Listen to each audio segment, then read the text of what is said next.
এই আজ 24 খাটি 300 টাকা ভাগ পান। এখন এইভাবে আমার চলা কঠিনই হয়েছে। সবার পরনে লুঙ্গি, গায়ে লাল রঙের হাফহাতা শার্ট, কাঁধে গামছা। ঈশ্বরদী রেলওয়ে জংশন স্টেশন প্ল্যাটফর্মের ভেতরে ও বাইরে চোখে পড়ে কুলিদের এমন দৃশ্য। উত্তর দক্ষিণ অঞ্চলের প্রবেশদ্বার হিসেবে খ্যাত ব্রিটিশ আমলে তৈরি শতবর্ষের ঈশ্বরদী রেলওয়ে জংশন স্টেশনে আগের মতো কাজ নেই কুলিদের। কোথাও একা, আবার কোথাও কয়েকজন একত্রে বসে আছেন, কেউ কেউ আবার খালি হাতে দাঁড়িয়ে আছেন। কুলিদের উদ্দেশ্য কোনো যাত্রীর সঙ্গে থাকা ব্যাগ, মালামাল নিয়ে ট্রেন পর্যন্ত পৌঁছে দেওয়া বা ট্রেন থেকে জিনিসপত্র স্টেশনের বাইরে এনে দেওয়া, বিনিময়ে 40 থেকে 80 টাকা মজুরি পাওয়া। ঈশ্বরদী জংশন স্টেশনে 24 ঘন্টা পর দুপুর 2টায় শিফট বদল হয়। প্রতিটি শিফটে এইসব লাল কুলিদের একজন সর্দার থাকে। কুলিদের সর্দার চাঁদ আলী জানান, ঈশ্বরদী স্টেশনে একটি গাড়িও ঢুকতে চায় না। এই যে 24 ঘন্টা খাটি, এই আজ 24 খাটি 300 টাকা ভাগ পান। এখন এইভাবে আমার চলা কঠিনই হয়েছে। আমরা আগে বাইরে এখানে কাজ কম হলে বাইরের কাজেও গেছি, এখন তো আর যেতে পারিনি। এখন 24 ঘন্টা পর শিফট বদলের সময় মোট আয় কর্মরত শ্রমিকদের মধ্যে ভাগ করে দেওয়া হয়, যেটাকে তাদের ভাষায় ভাগা বলে।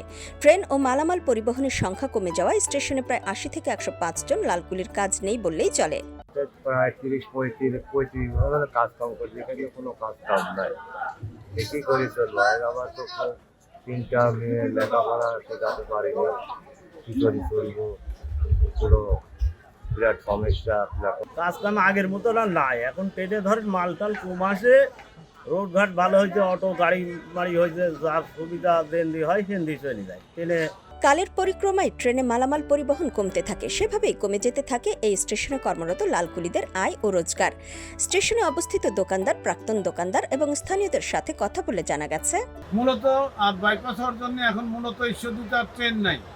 ট্রেনে যারা সাধারণ যাত্রীও কমে গেছে, লাগেজও কমে গেছে, লাগেজও নাই। স্টেশনে লাল কুলি যারা আছে তাদের এখন করুণা, মানে খুবই করুণ অবস্থা।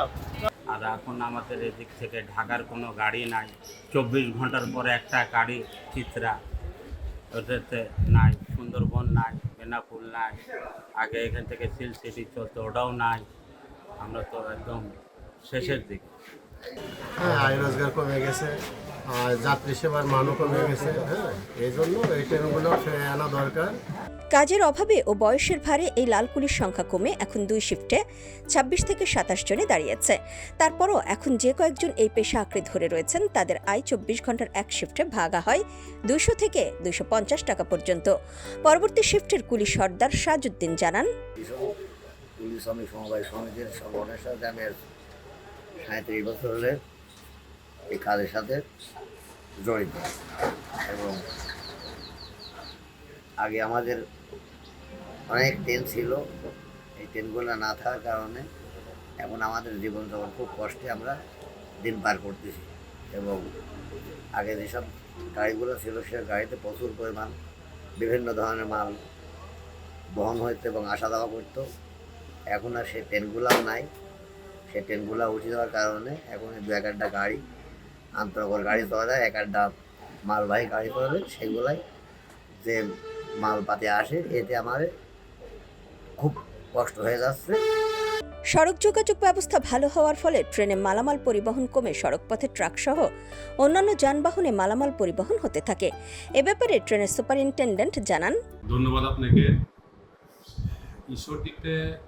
ঈশ্বরদী জংশন স্টেশনে কুলিদের আয় কমে যাওয়ার একমাত্র কারণ আমি যেটা মনে করি, বিগত সময়ে যে ট্রেনগুলো ঈশ্বরদীতে আসতো, ঈশ্বরদী হয়ে ঢাকা বিভিন্ন রুটে চলতো, সেই সমস্ত ট্রেন কিছু রুট চেঞ্জ করার কারণে, যেমন সুন্দরবন, বেনাপুল, মৈত্রী এক্সপ্রেস বন্ধ, সিল্ক সিটি, পদ্মা, এগুলো আগে ঈশ্বরদীতে আসতো।